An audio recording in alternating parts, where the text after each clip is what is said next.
Budget को पढ़ा भी है और सुना भी है।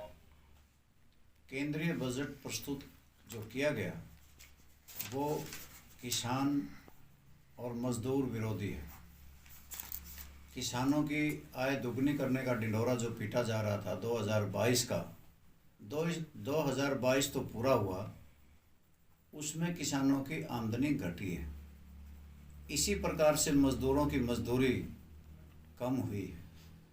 मैं कहना ये चाहता हूँ कि कृषि और कल्याण में पैसा प्रतिशत में कम आया, और इसी प्रकार से जो नरेगा का बजट है वो 33% कम कर दिया गया, जिसमें गरीब लोग मजदूर जुड़े हुए हैं।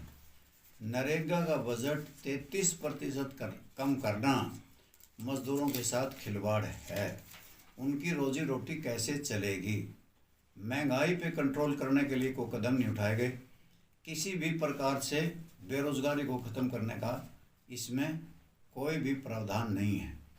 अगर आप इस बजट को बारीकी से पढ़ोगे तो इसमें राजकोषीय घाटा निरंतर बढ़ता चला जा रहा है।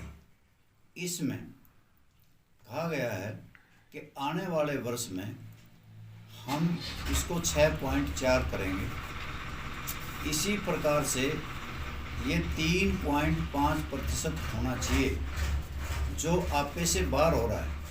राजकोषीय घाटा अगर बढ़ता है तो मान के चलो कि बजट में असंतुलन है। दूसरी तरफ राजस्व घाटा है, राजस्व घाटा भी कंट्रोल से बाहर हो रहा है।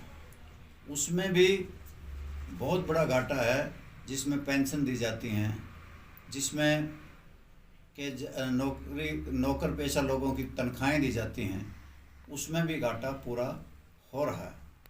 यानी कि बजट में अगर राजस्व घाटा देखें और राजकोषीय घाटा देखें तो इसमें लगता है कि ये घाटे का बजट है। ठीक इसी प्रकार से कि आप देखेंगे कि बजट के अंदर जितनी आमदनी होगी उसका 20% ब्याज में चला जाएगा, देनदारियों और ब्याज में जाएगा। 4% में पेंशन चली जाएंगी और 9% वित्तीय आयोगों में चला जाएगा। बजट का 33% हिस्सा तो इन्हीं काम पे चला जाएगा।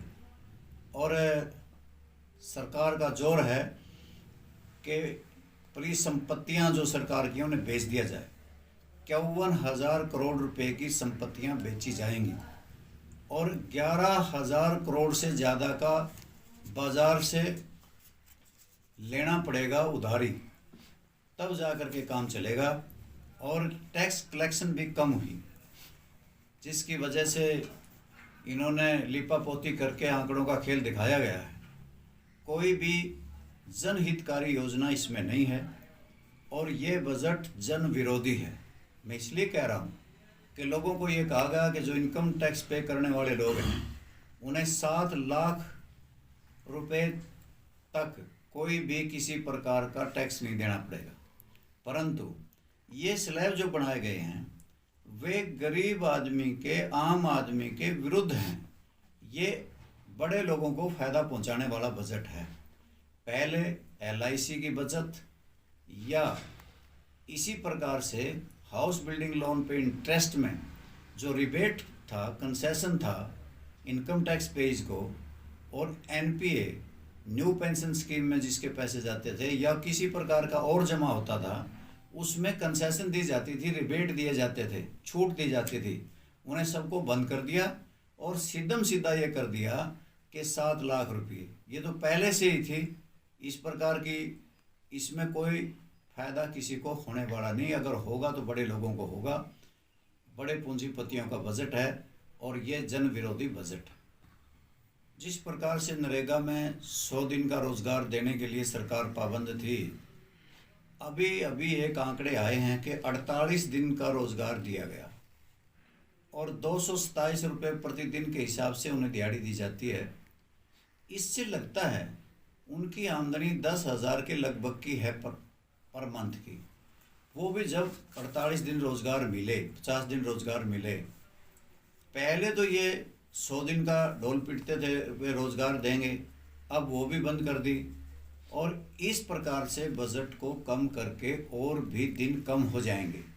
100 दिन तो बहुत दूर की बात हो जाएगी। 33% बजट को कम करना, गरीब मजदूरों के साथ, उनके हकों पे उनके साथ खिलवाड़ करना है, उनके 2 वक्त की रोजी रोटी छीननी है। और ये लोग करते हैं प्रति व्यक्ति आय हमारी बढ़ रही है।